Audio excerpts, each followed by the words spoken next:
Well, I really messed that one up. What is going on here?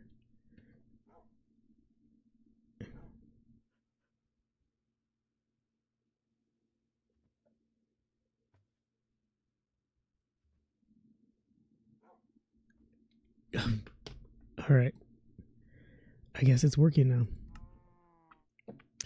Neurons, welcome to the Neon Neuron Plane Minecraft. We're back. I gotta say, we're kind of back. It's been a rough, emotionally,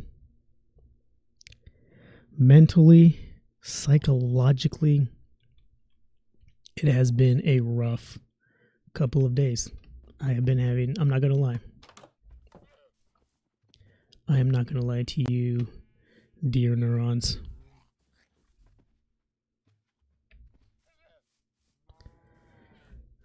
I have been having a hard time.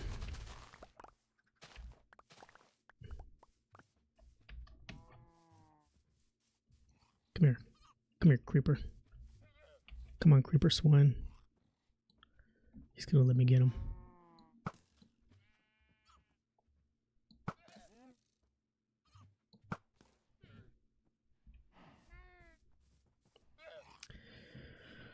So, yeah. Excuse me. Apologize for coughing into the mic.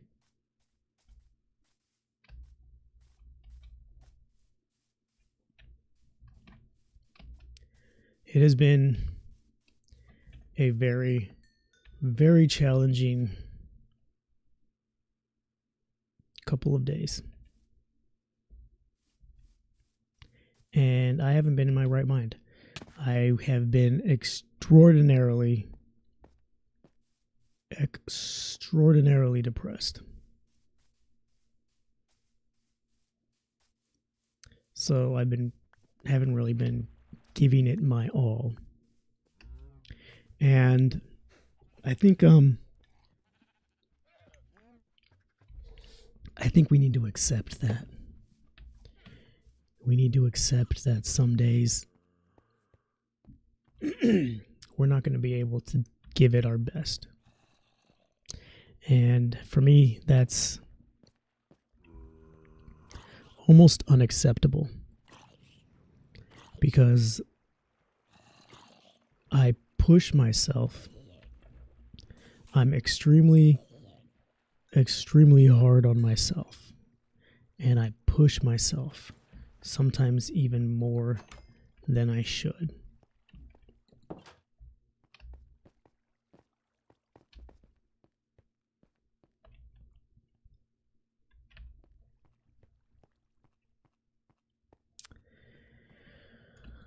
So I have been battling a very, very bad case of the blues.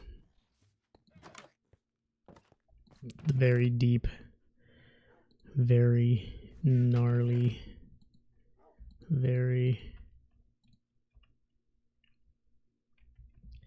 real. Let's say I want to call it real at the moment, but I want to also stress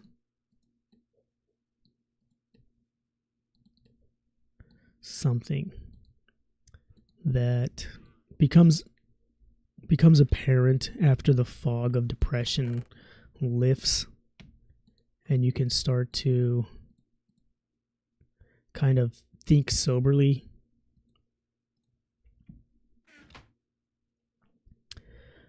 That the feelings that you experience, and this is the insidious nature of depression, why depression is as deadly and oftentimes as scary as it is, because it feels real. It feels almost tangible. It feels like you can, like, the weight of the darkness and the heaviness and the deep depression that almost covers you. It feels like it's pressing down on you. It feels real while you're in it. And that's a hard feeling to, and it's hard thoughts. These are hard thoughts that are hard to ignore and hard to get away from.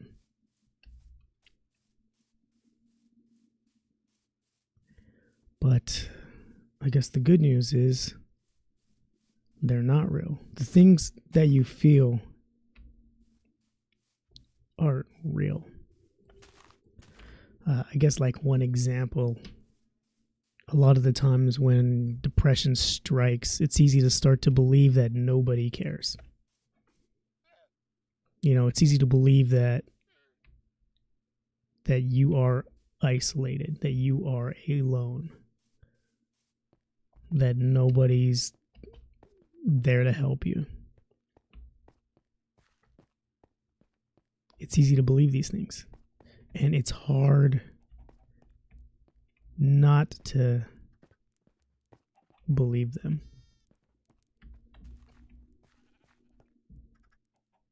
This is interesting.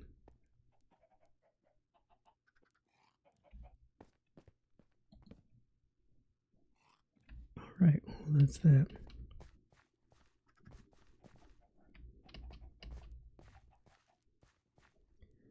So that's what makes depression scary, is the ability it has to completely nullify all rational thought.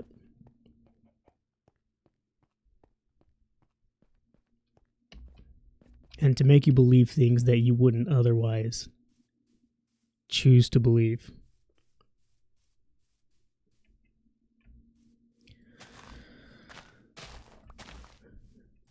And one of the hardest things I think about depression is getting stuck in it. It's easy to get stuck. One of the most challenging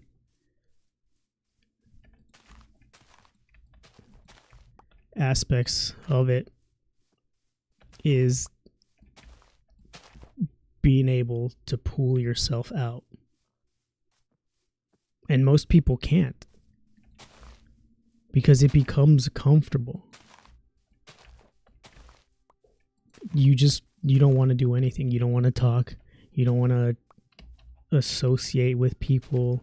And it's not because you don't like people. Like, I love my family. I want to spend time with my family, but in a very bad bout of depression, I can't.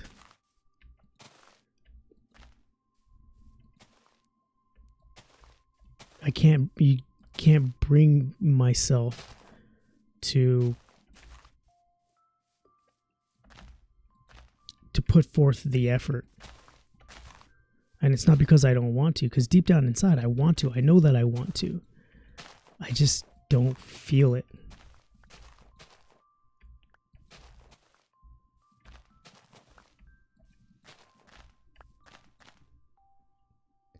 And it's hard. It's hard to get out of it. It's hard to.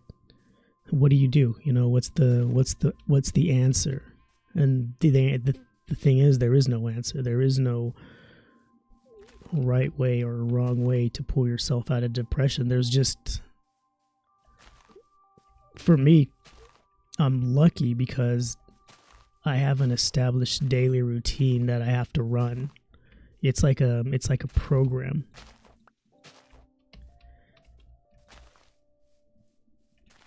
So there's some semblance of normalcy after I've done everything that I need to do, then that opens the door to, all right, well, I'm done. Let me crawl back into bed and just lay there.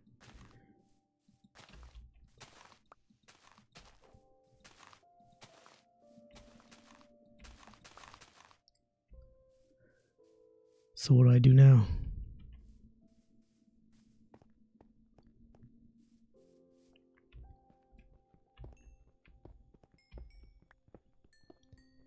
And then I it's hard. Like I don't know. Like I can't speak for everybody. And the thing that scares me the most is that there's people out there who face crippling bouts of depression. And that scares me. That scares me for them, because I don't know how they can get through it, where people have no hope. And that's an extremely scary place to be. And my hope is that I never have to experience depression to that degree.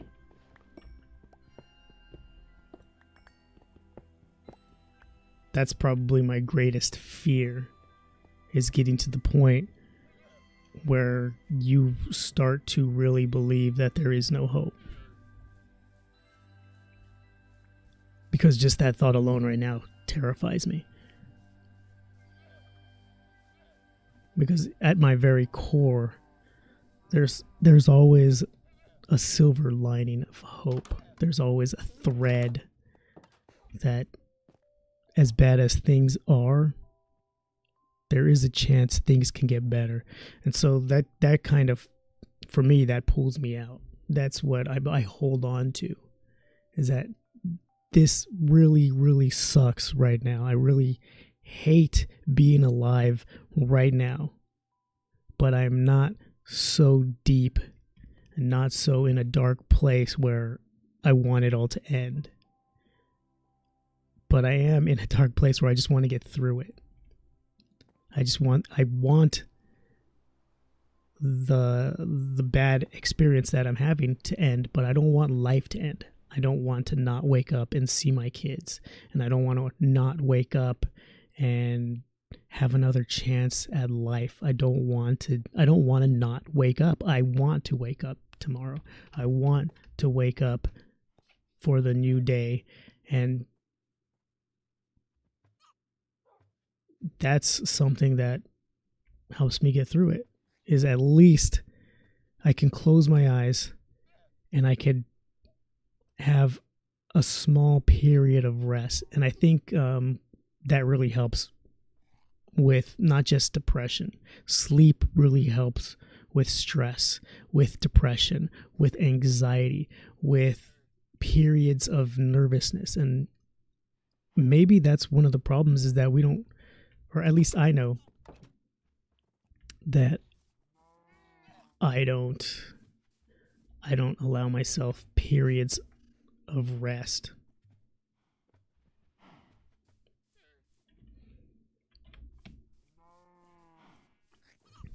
And I probably should, and I think that's just what I needed. I just needed to sleep.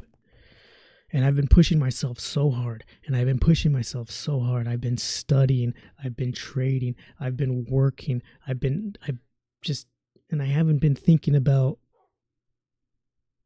I've just been so like tunnel visioned. And I think the stress finally got to me, and it finally wore me down, and it finally broke me. And then I succumbed to it. I just gave in.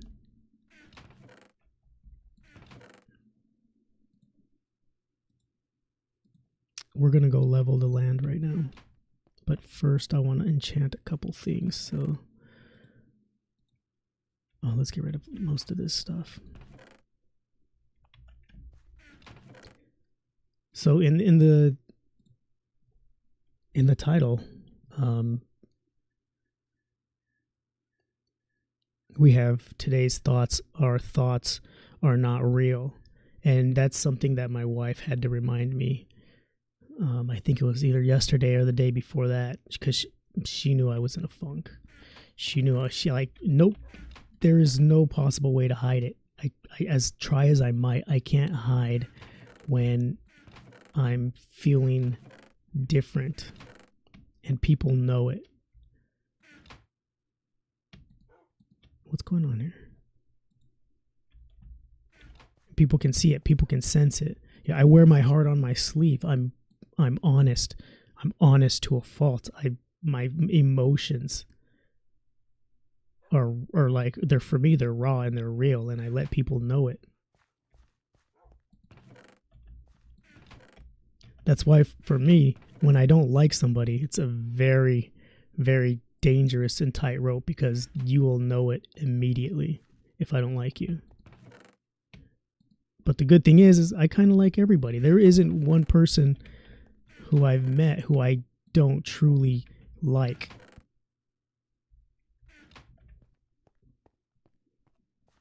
Like, I can't think of anybody who I can be like, oh, I hate that person. Biden, I don't hate that person. I don't hate Biden. Trump, I don't hate Trump.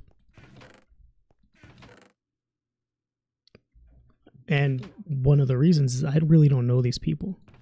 I know what they present on TV, but I don't judge them on what, I don't judge anybody on what they present on TV. But just because, like, I don't like somebody doesn't mean I will trust you. It takes a while for me to trust. And I'm cautious at first with people, with new people, I'm cautious.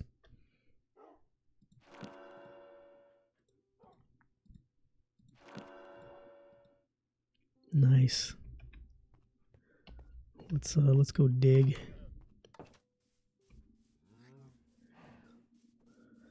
So my wife took me aside,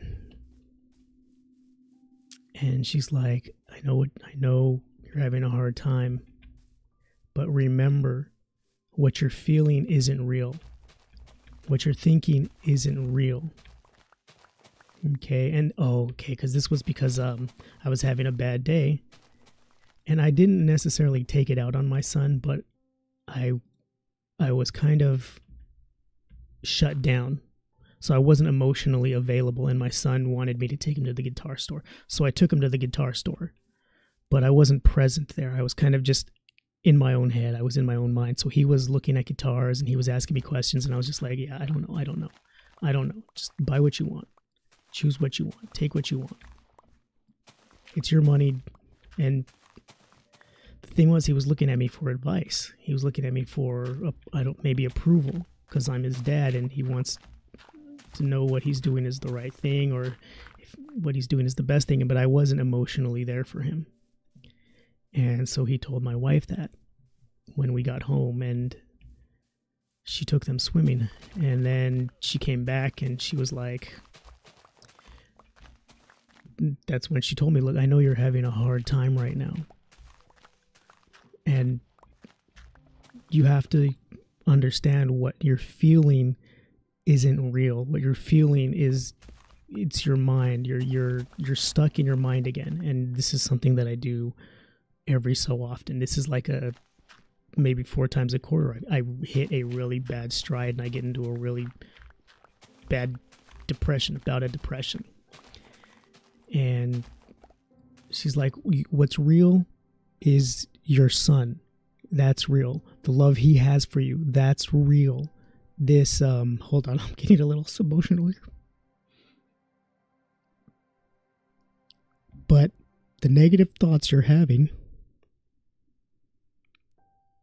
isn't, because they'll leave. You'll get over it.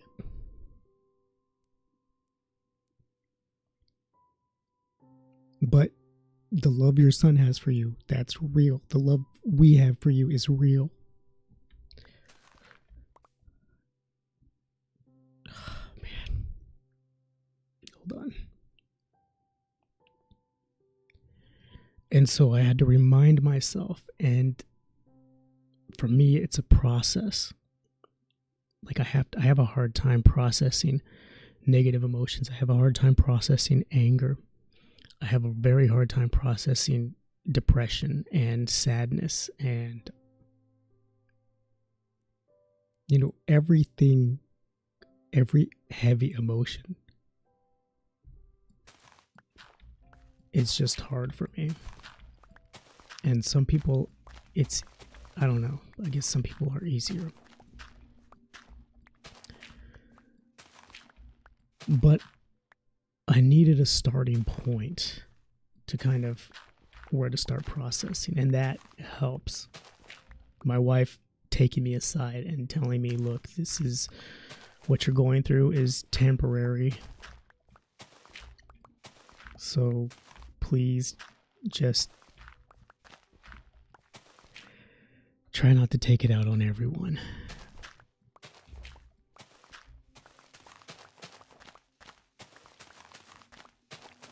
And so it kind of helps to ground me. And sometimes that's what you need. You just need a little bit of grounding, which is why, like some kind of shock, like snap out of it type of thing. Like in a lot of the old movies from the 70s and the 80s, you'll see when people start freaking out, someone will just slap them real quick and they'll be like, snap out of it. We need to focus. We need to think. And sometimes that's what I need. I need that sharp talk. I remember another time I was going through a rough patch and I was talking to my oldest daughter. I was texting her and I was using really, really strong words. And I'm lucky enough, she was kind of patient enough, but also aware enough to be like she kind of shut me down. She's like,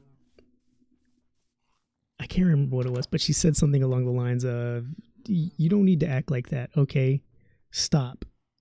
And I kind of was like, well, I read the text and I was like, she's right. I'm kind of flying off the handle right now. I need to reel it in. So sometimes it helps to have somebody in your corner kind of reel you in when you're flying off the handle.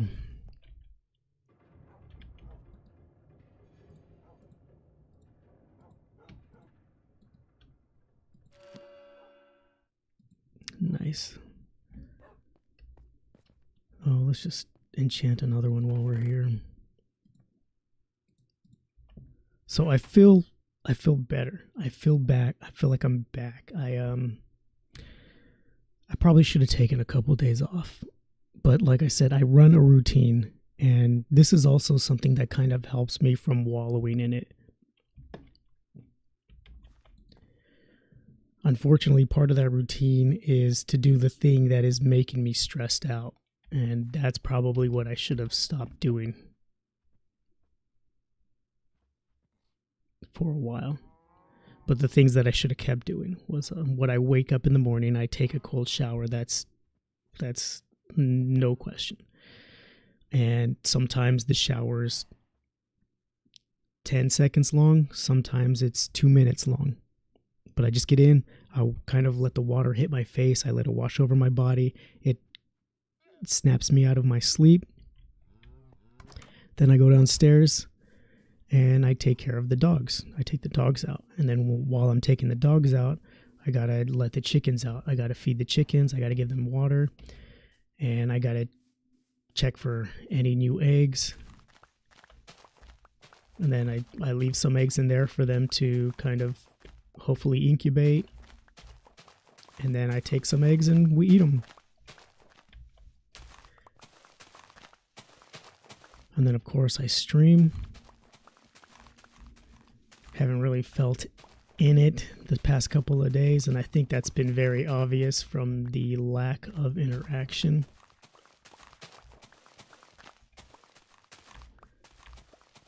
But this routine has kind of also helped me from getting very, very deep into the darkness, into the gray. I don't want to call it darkness because it's not really dark. And it's there's like a grayness to it. And it's almost comforting, the place you go. And that's also why it's scary for me. Because there is a comfort in it. And I remember being in high school and just laying in my room all day, listening to Bad Religion and just no lights, no windows open, just laying in bed staring at the ceiling for hours and hours and hours. And it's so familiar a feeling. It's almost like an old friend. But sometimes you got to tell your old friends to get lost.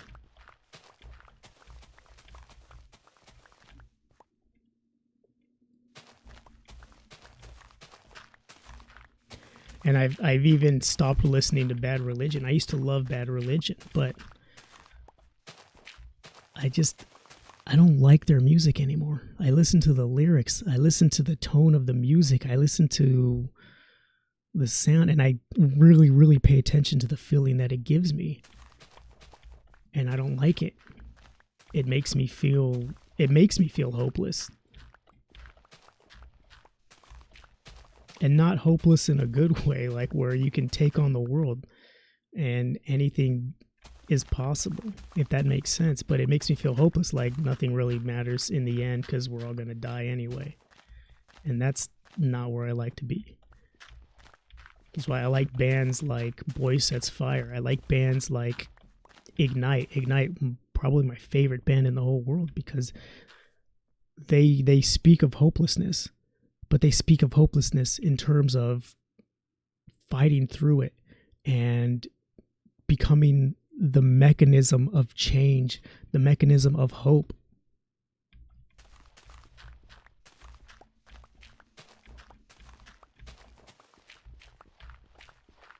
So that's the kind of music that I like now. I like that kind of hardcore punk rock.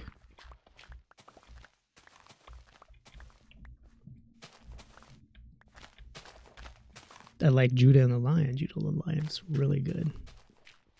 Well, I like their old stuff. Folk Hop and Roll, probably my favorite album. I think they really hit their stride with that one. But that's all about hope, all about change, all about trying to make things better.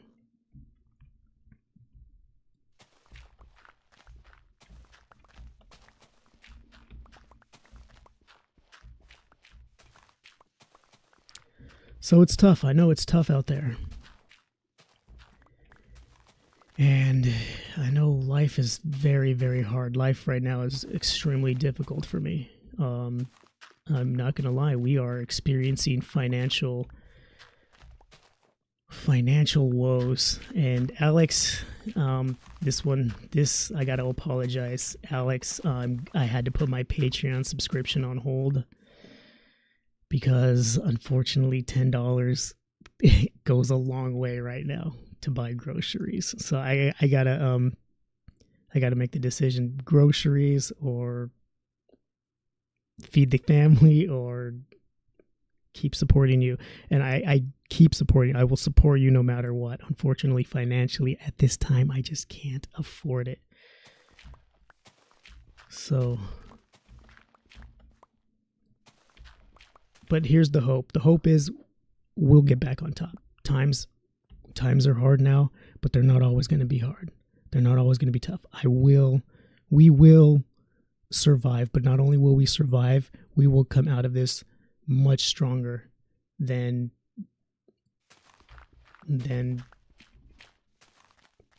before. You know, we'll be better, we'll be smarter, we'll be wiser, and we'll definitely be a lot richer. And when that time comes, nobody will have to worry. Alex, I will support you with the full force of my wealth, of my abundance. So that's hope, right? And that's also something to aim for. That's giving me something to be like, okay, what is my goal in life? My goal is to, number one, make sure my family have everything they need. Roof over their head, food in the fridge, and lights in the house. All right, what's my second goal? My second goal is to make sure that my friends are happy. My friends are content. My friends don't have to struggle like I've been struggling.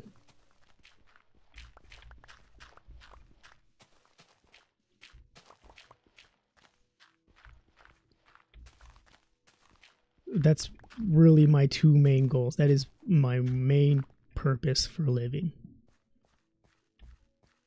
Myself, my family, my community. So I think we'll end on that. Let me just explain what's happening here. The mob spawner isn't doing so good. So what I'm gonna do here is I'm gonna grow these trees out, and I'm gonna create like a maze in here. Not so much a maze, just a channel that goes this way, back and forth, kind of zigzags through until it gets to the end over here. And I'm going to create kind of like a crucible where you enter here and then you have to fight your way through whatever mobs and whatever creatures and things end up going. So I'm trying to grow these trees really tall. Hopefully they get a little bit taller. I think about this tall is good. If they could all get about that tall, that's what I'm going to do. Get it nice and dark in here. And hopefully this produces more than our cheap little mob spawner over here, which hasn't really done much for us. And if that works, I would like to extend it below ground so that there's one level above ground in the trees and then a level below ground, and it's just a long continuous slaughter of mobs and gaining experience and also getting better at fighting and using my shield to block, because I have a shield but I'm really bad at using it. And so I built this mob spawner to kind of do that, but it does not want to spawn any mobs. It has been useless. Look at that. It just sits here. Most of the time it just sits there. And it's no challenge anyway. And what do? I like to challenge myself. I like to challenge myself so much that I stress out and I shut down, which is not always a good thing. But that'll do it for today. I feel like we're back. I feel like I'm back. So let's wrap this up. Viewer right there in the back, number 1, always there, always supporting me. Thank you so much. I really appreciate it. You were there. I saw that 0 turn into a 1. You were there when I was feeling bad, when I was feeling down, and even when I wasn't talking. So thank you for always being there. Thank you for supporting me. And to everybody else that stopped by, I hope you had a great time. I hope this was a little bit entertaining, and I hope to see you again tomorrow when we do this. So let's go ahead and do that thing we do. Always remember, always keep in your heart and etched in your mind that neurons that fire together wire together, and I will see you tomorrow. And I am indeed feeling much, much better.